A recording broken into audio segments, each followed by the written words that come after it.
Graça e paz a todos. A gente vai seguir falando sobre a salvação que temos em Jesus Cristo. Como é que somos salvos? O que é que nos salva? O que fazer para ser salvo? Esse é o tema da mensagem de hoje. Aí eu convido você a abrir a Bíblia. Em Efésios capítulo 2, vamos ler do versículo 8 ao 10. Olha o que diz a palavra de Deus. Pois vocês são salvos pela graça, por meio da fé. Isso não vem de vocês, é dom de Deus, não por obras para que ninguém se glorie, pois somos criação de Deus, realizada em Cristo Jesus, para fazermos boas obras, as quais Deus preparou antes para nós as praticarmos. Então nós vamos falar de algumas elaborações humanas, alguns caminhos humanos, que o homem julga certo para a salvação, e vamos contrastar com o caminho proposto por Deus.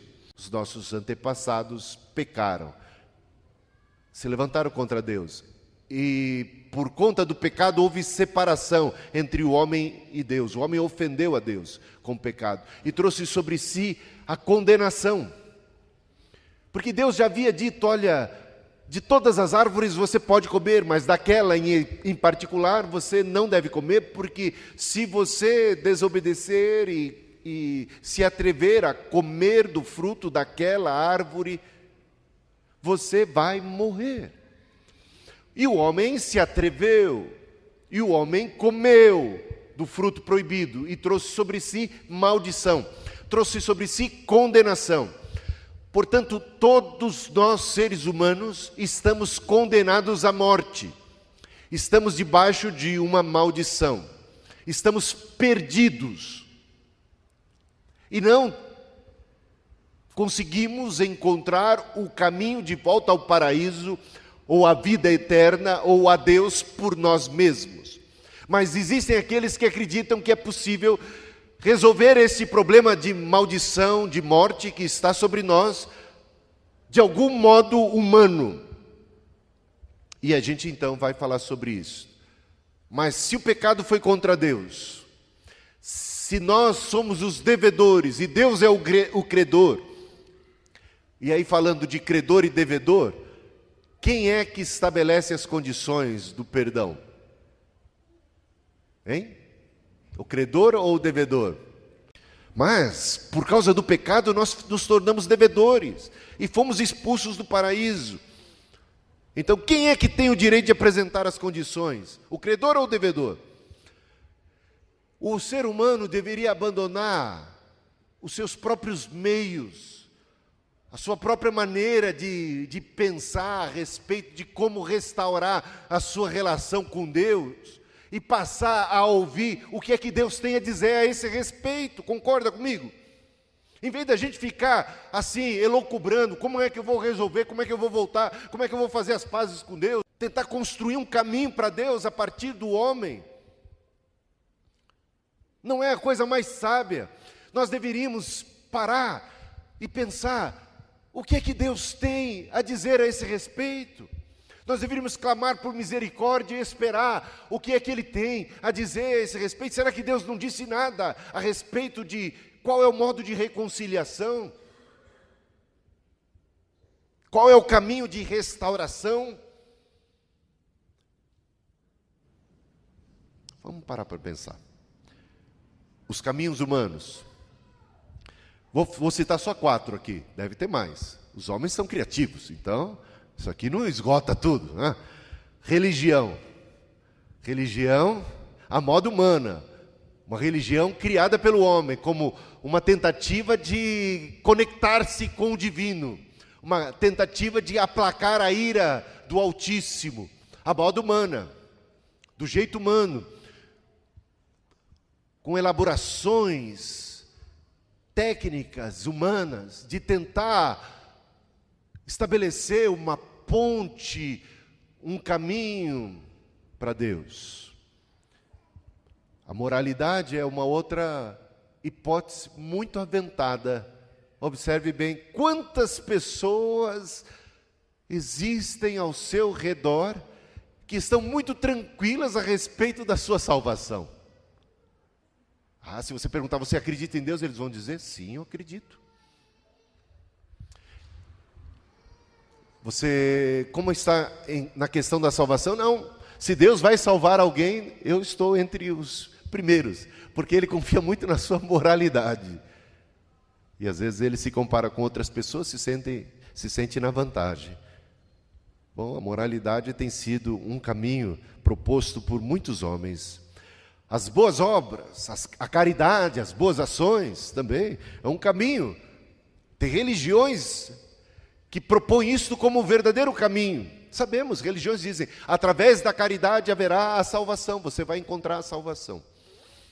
E o quarto caminho aqui proposto, também um caminho humano, é através da obediência dos mandamentos. Se obedecermos todos os mandamentos de Deus, seremos salvos. Vamos falar sobre cada um deles em particular?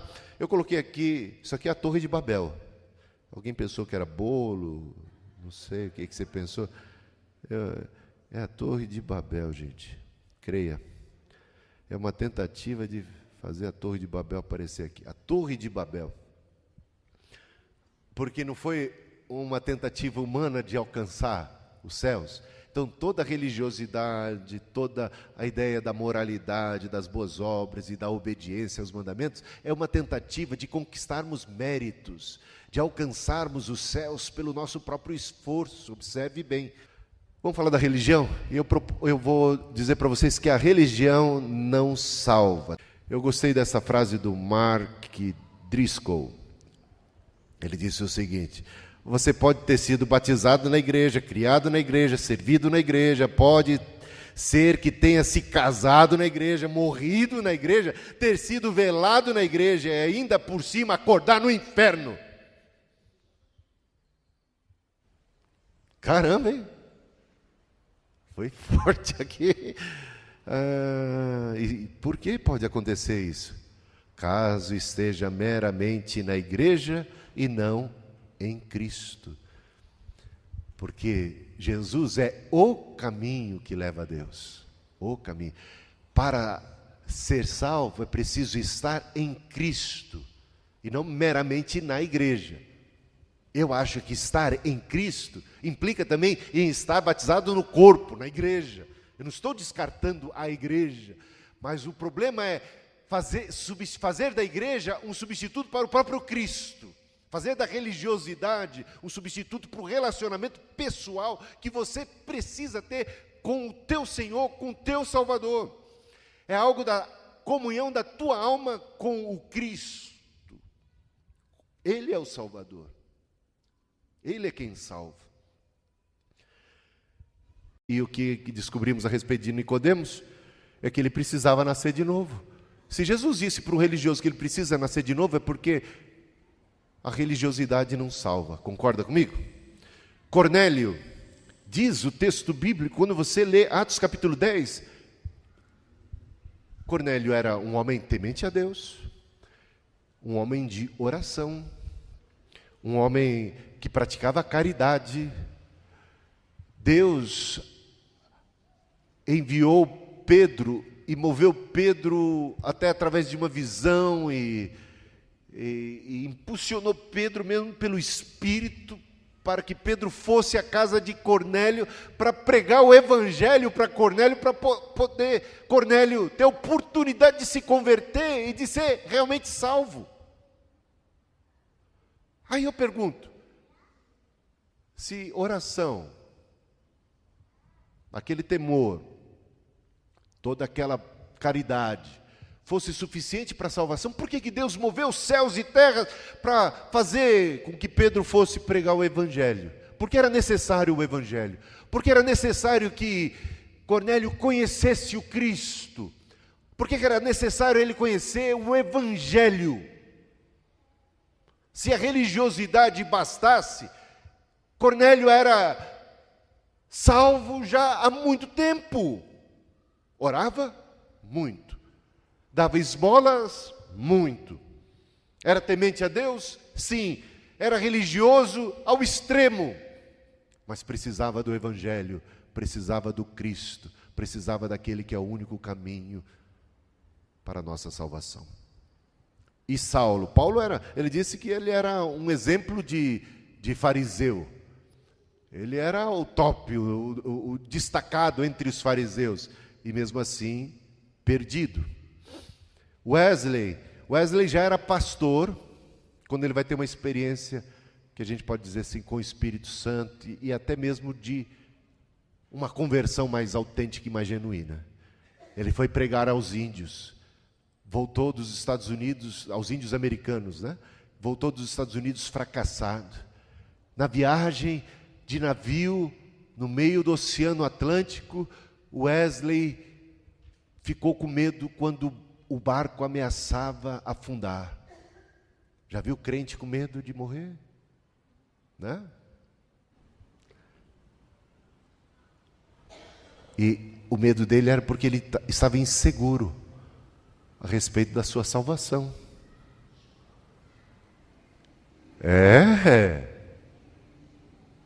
Não era só porque ele queria continuar um pouquinho mais aqui. Ele falou assim, o que eu vou encontrar do lado de lá? Ele estava inseguro por causa, não tinha certeza da salvação. E no meio daquele temporal, ele observou os crentes moravianos louvando a Deus, e o barco ameaçava afundar mesmo. E tinha gente lá que não estava com medo não, estava louvando e adorando a Deus, e diante da perspectiva de estar com Cristo em breve, eles estavam muito contentes. Se vivemos para o Senhor, vivemos. Se morremos para o Senhor, morremos. Quer pois vivamos ou morramos, somos do Senhor. Nada pode nos separar do amor de Deus que está em Cristo. Opa! Essa é a fé viva daqueles... Ele falou, qual é o segredo da fé de vocês? Nós acreditamos em Jesus. Ele falou, mas eu também acredito. Eita, então me conta mais sobre que espécie de fé que você tem em Jesus, que essa é estranha. Essa fé que não te dá certeza da salvação. Mas como eu posso ter a certeza da salvação? E sabe o que ele grita? No meio de tudo isso, ele diz, eu fui à América para evangelizar, para converter os índios, mas quem me converterá? Ele se sentiu perdido. Religioso, conhecedor da Bíblia, pastor, ordenado, mas em crise de fé, por causa de uma questão de relacionamento pessoal com Jesus Cristo. Se a religião pode salvar, então por que Cristo teve de vir e morrer aqui na cruz? Então nos salvássemos a nós mesmos, através da religiosidade, das boas obras. Vamos falar da moralidade, do segundo. Vamos adiantar o expediente. Então tem aqueles que acreditam que ter uma vida boa, moral, né? Ter uma boa família, ser uma pessoa de bem, um cidadão de bem, isso basta para Deus. Mas se ser um cidadão de bem fosse suficiente para a nossa salvação, por que Cristo morreu na cruz? Você não pode se salvar puxando os cordões dos seus próprios sapatos. Você pode se levantar? Veja que a tentativa do homem de erguer-se, conquistar por mérito a sua salvação, é algo realmente infantil. E essa ideia de moralidade, ela é muito enganosa. A gente só se sente bem porque a gente se compara com os bandidos, com os marginais, com a corja da sociedade, com os políticos corruptos. Quando a gente vê os malfeitores, nós nos sentimos assim, até que, opa, eu não faço parte dessa turba de ladrões, né? Aí a gente pode se sentir um pouquinho mais confiante. Mas, de fato, nós não somos tão bons como pensamos ser. E existem, sim, episódios na nossa vida em que revelamos o pior de nós mesmos. Estou falando besteira aqui, ó? falar que nem o da Atena. Me corrige aí, ó, se eu estou errado. Tem episódios na tua vida, vai lembrando, que você ficou assustado com você mesmo ou não? Estou falando alguma bobagem aqui? Você não ficou assustado com o que você é capaz de fazer? Você não ficou assustado com o que é capaz, com o que você é capaz de pensar? Com o que é capaz de tomar conta do teu coração? Você já não chegou ao ponto do descontrole emocional? Você nunca odiou ninguém? Você nunca quis matar ninguém? Pensa bem. Ô pastor, você está pegando pesado aqui? Para a gente largar a mão desta ideia falaciosa de que podemos conquistar pontos suficientes diante de Deus através de nossa conduta, de um bom coração, Jesus veio e pregou o seguinte: ouvistes o que foi dito, não cobiçarás a mulher do teu próximo. Eu, porém, vos digo, se olhar com intenção maldosa, já cometeu adultério com ela. Eu não vou nem me atrever a perguntar se temos adúlteros em nosso meio.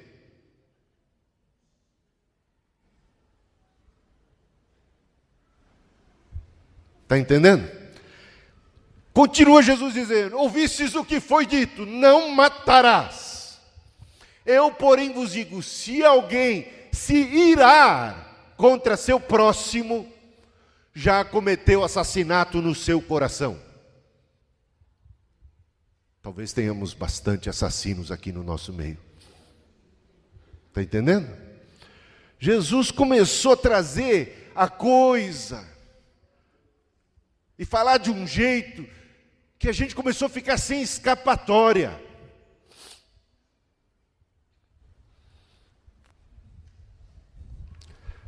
E é por isso, e é só assim que a gente entende Isaías 64, 6. Nós somos como um imundo, e todas as nossas justiças como trapo de imundície.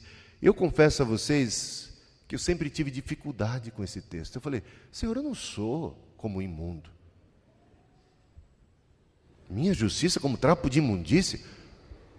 Eu olhava para a minha justiça com tanta simpatia, não é?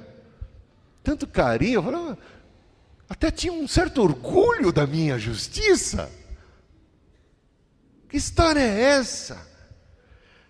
Mas isto é diante daquele que é santo, santo, santo, diante da luz de Deus que é tão tremenda, tão límpida, diante da santidade divina, a gente, o melhor de nós, fica tão podre, tão imundo, tão sujo, tão inadequado. A gente fica tão sem jeito. E aí eu chamo vocês a uma viagem no tempo.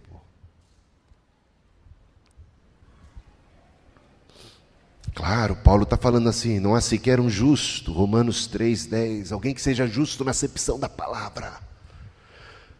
Todos pecaram. Vamos fazer uma viagem? Antes dessa viagem, só deixa eu fazer essa consideração. Olha só, se você se considera justo, então Cristo não veio para você. Por quê? Porque ele disse: não vim chamar os justos, mas pecadores ao arrependimento, Lucas 5:32. E a gente lembra do fariseu e do publicano orando, e o fariseu cheio de si, cheio da sua própria justiça, e o publicano batia no seu peito e clamava por misericórdia. E no final dessa parábola Jesus diz: quem é que saiu justificado? E a resposta é: o publicano, porque reconheceu a sua miserabilidade, a sua inadequação diante do Altíssimo. Fazendo essa viagem no tempo, a gente vai ver quem?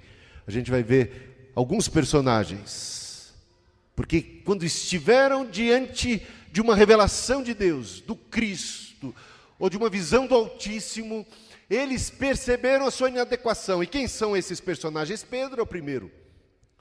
Pedro, quando Jesus faz aquela pesca maravilhosa em Lucas 5:8, ele diz assim: Senhor, retira-te do meu barco, porque eu sou um homem pecador, o Senhor é santo. Ele se sentiu totalmente, o barco dele, ele falou: não posso receber Jesus no meu barco, eu sou pecador. Meu barco é o barco de um pecador.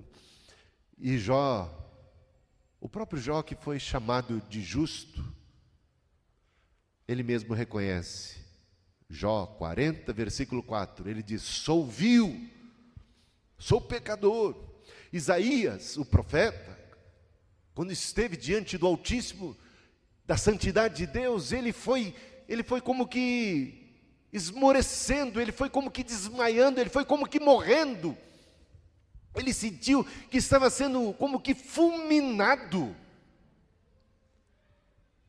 Porque não podemos subsistir diante de Deus na base da nossa moral, da nossa conduta, da nossa religiosidade.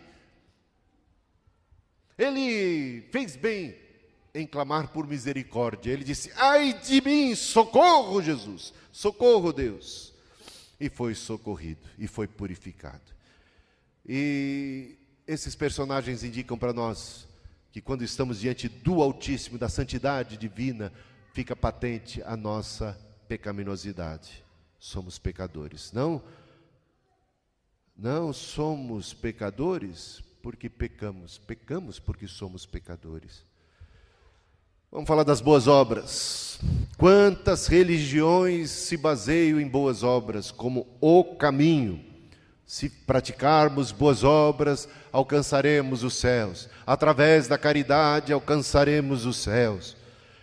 Penitências, abstenções, sacrifícios, esmolas, caridade. Eu não estou falando mal dessas coisas, gente, por favor. Eu não estou falando mal da moralidade.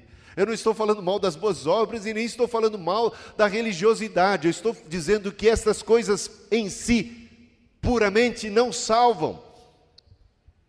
Não estou dizendo que não há lugar para elas, para o salvo. Estou dizendo só que elas não são o caminho de salvação, só isso. Nada contra penitência, abstenções, sacrifícios, esmolas, caridade. Nada contra a moralidade, nem nada contra a religiosidade. Talvez alguma coisa, mas não é a questão principal aqui. O principal é isto como o caminho de salvação. Isolado, desconectado do próprio Cristo, do próprio Salvador. Como se pudéssemos, por nós mesmos, obter méritos suficientes para conquistar os céus. Eles trabalham para obter a salvação. A ideia das boas obras é que nós podemos sim, através da bondade, através de renúncia, através de caridade, alcançarmos o favor divino. E Deus está dizendo para nós que nós devemos receber. E se temos que receber é porque não podemos fazer por merecer. A salvação é uma dádiva. Tem lá em Romanos 6, 23. Que obras fizeram o ladrão na cruz e o filho pródigo para serem salvos? Se é por obras, então nenhum dos dois seriam salvos. Concorda comigo?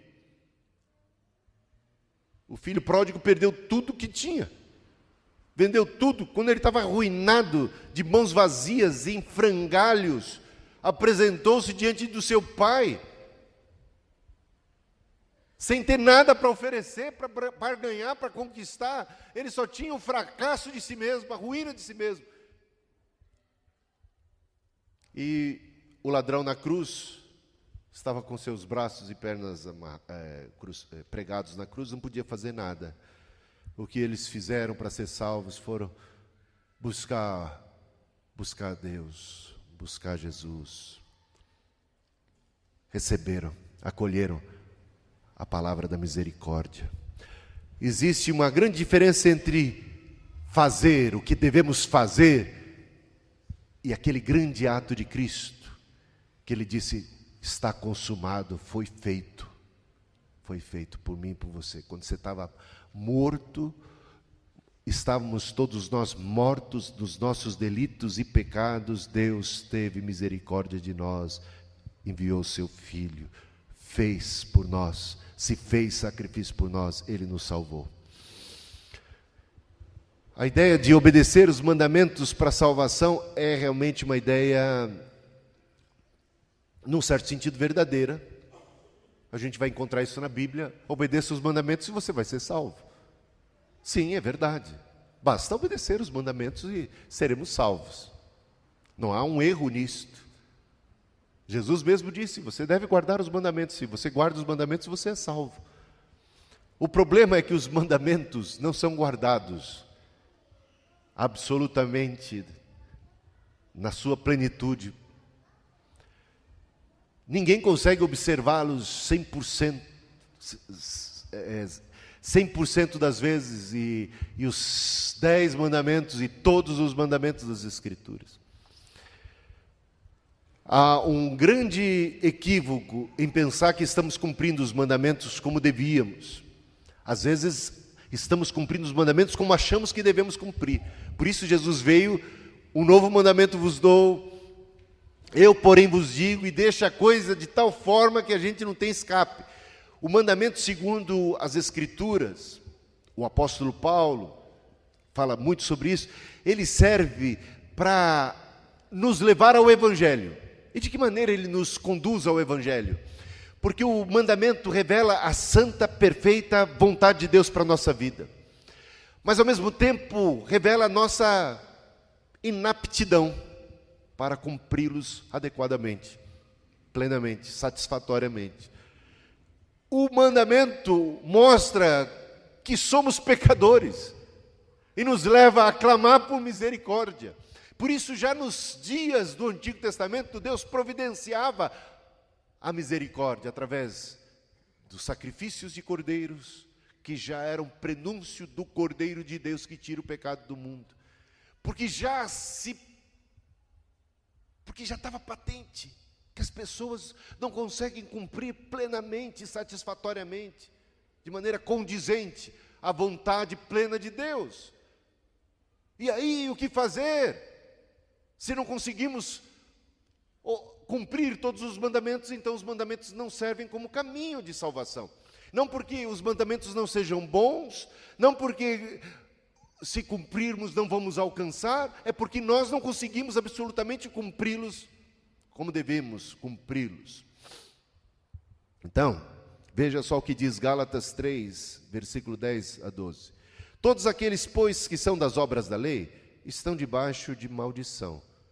Então, o que ele está querendo dizer, Paulo, aqui? Todos aqueles, pois, que são das obras da lei, estão debaixo de maldição? Ele está querendo dizer exatamente que aqueles que acreditam que podem ser salvos através dos mandamentos, através da lei de Deus, da observância, da obediência, todos os que julgam que o cumprimento dos mandamentos nos abre a porta de salvação, que esse é o caminho de salvação, eles estão debaixo de maldição, são malditos todos os que estão confiando nos mandamentos para salvação. E por que são eles malditos?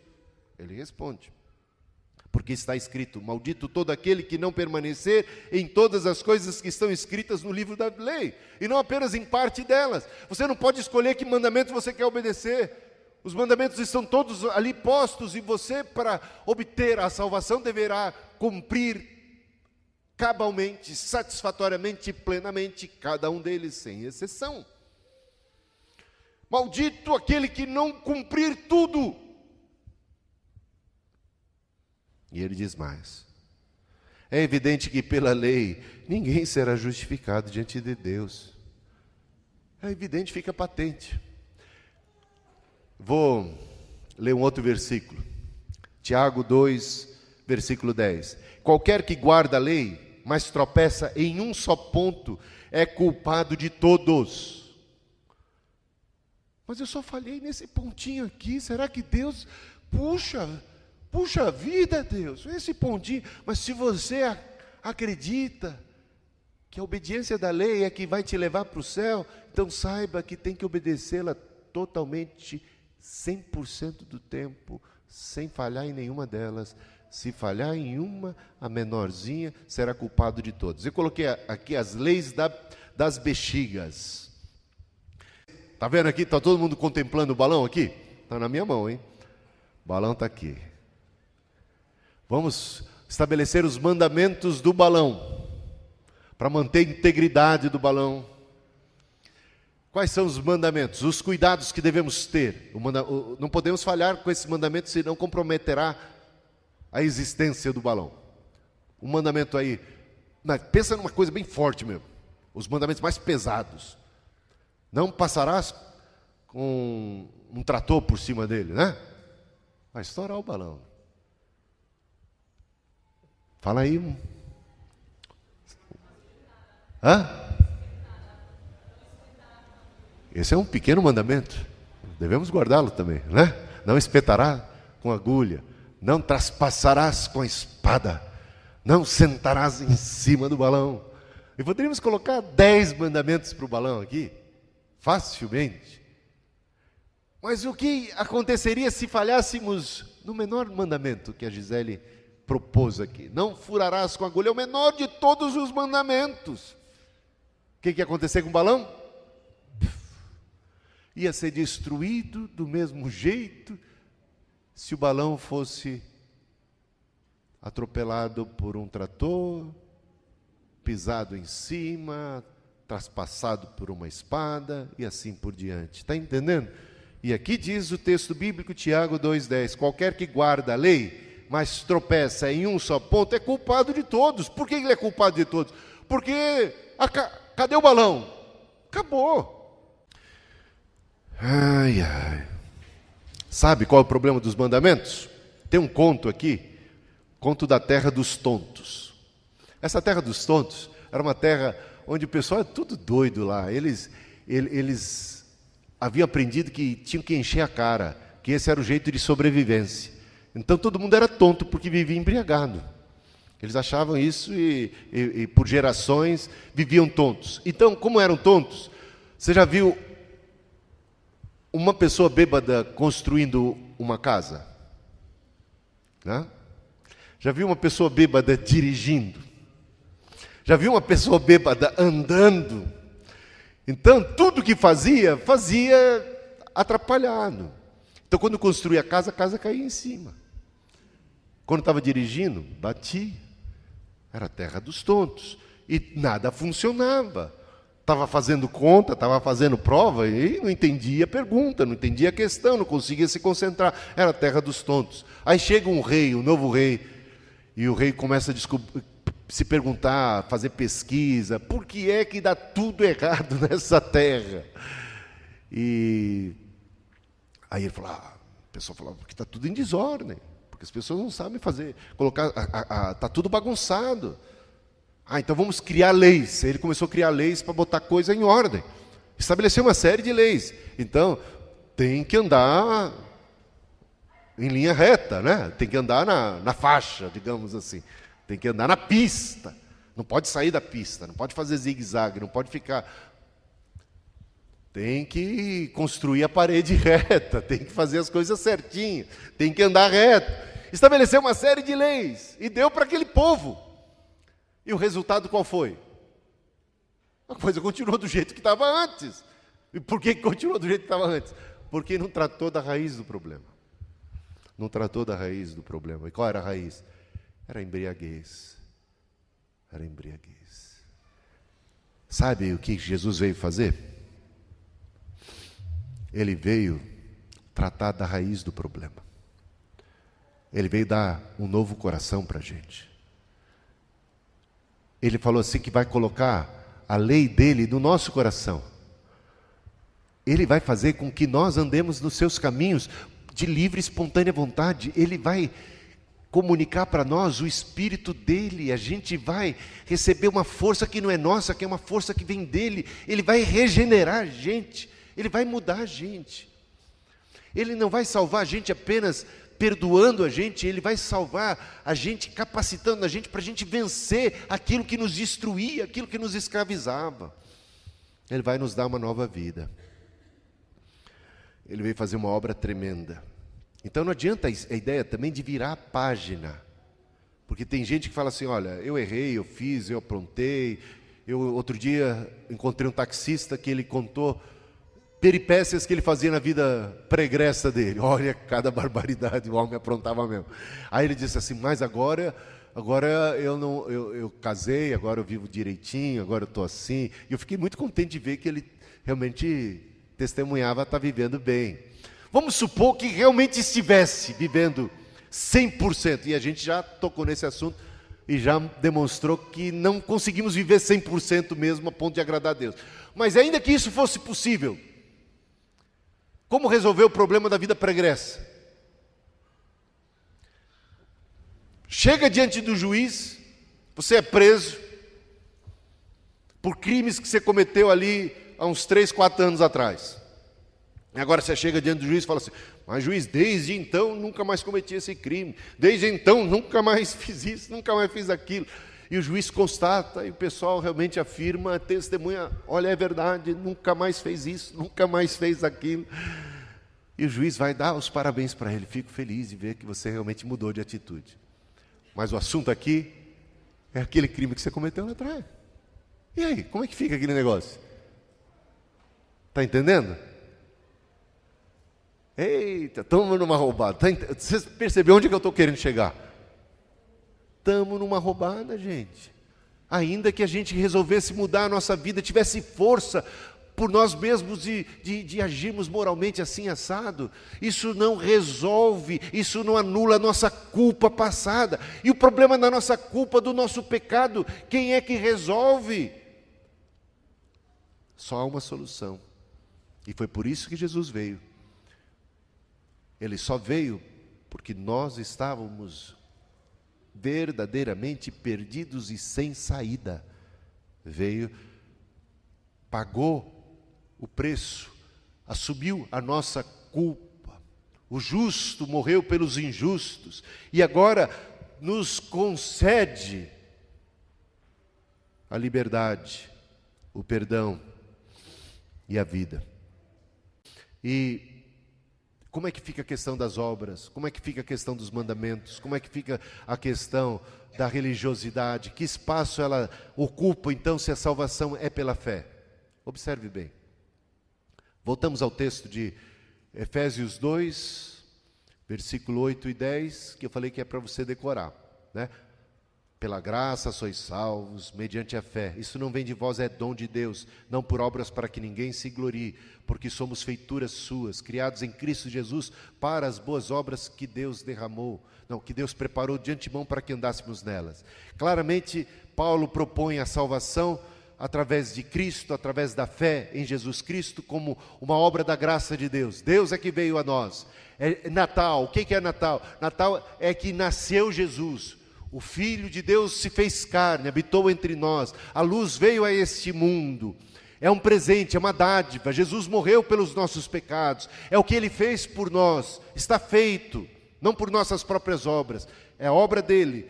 Mas aonde entra a obra agora? Entra como alvo do salvo. O salvo é salvo por aquilo que Cristo fez e não por aquilo que Ele faz. Mas uma vez salvo por aquilo que Cristo fez, o homem precisa lembrar e aprender e ser discipulado, instruído a respeito de que o alvo, a proposta, o plano de Deus para a sua vida é que você agora seja um filho de Deus e você pratique as obras de Deus, não na força da carne, não para ser salvo, mas porque foi salvo. Não para conquistar algo, mas porque já foi conquistado, porque recebeu a salvação, recebeu o Espírito, recebeu a vida, e esta vida começa a frutificar dentro em nós, em nosso coração, começa a brotar, desabrochar, crescer, e exalamos o bom perfume de Cristo. Cristo habita em nós, não porque possamos de nós mesmos, por nós mesmos fazermos qualquer coisa, mas Ele em nós, e começamos a agir agora no impulso, guiados pelo Espírito Santo, salvos pela graça, por obra e graça de Deus, cheios do Espírito Santo, frutificamos neste Espírito, para as boas obras, e as boas obras agora são um alvo, as boas obras são nossa meta, as boas obras são o padrão da conduta do salvo, são o sinal de nossa própria salvação, é o resultado dela, é o produto da salvação. O salvo em Cristo dá frutos, e os frutos do Espírito: amor, paz, longanimidade, benignidade, bondade. Portanto, começamos a frutificar em toda boa obra. Diz Gálatas 5, de 4 a 6. Separados estáis de Cristo, vós os que vos justificais pela lei. Da graças tendes caído, porque nós, pelo Espírito da fé, aguardamos a esperança da justiça, porque em Jesus Cristo nem a circuncisão, nem a incircuncisão tem valor algum, mas sim a fé que opera pelo amor. Portanto, a fé salvadora é uma fé operante, é uma fé em Cristo que nos leva às boas obras. Amém? E com isso espero ter resolvido uma série de dúvidas na cabeça de vocês. Portanto, o lugar e o papel das obras é resultado e produto da salvação gratuita de Deus em nossos corações, e não um meio, um caminho para alcançar o favor divino, porque desta forma as obras não nos servem de grande coisa. Estamos mortos nos nossos delitos e pecados. Ele nos vivificou gratuitamente, nos deu vida, e nos dando vida, nos capacita para vivermos como filhos de Deus, para praticarmos boas obras, para termos uma vida moral, para andarmos à altura do chamado, da salvação tremenda que alcançamos. Amém e amém.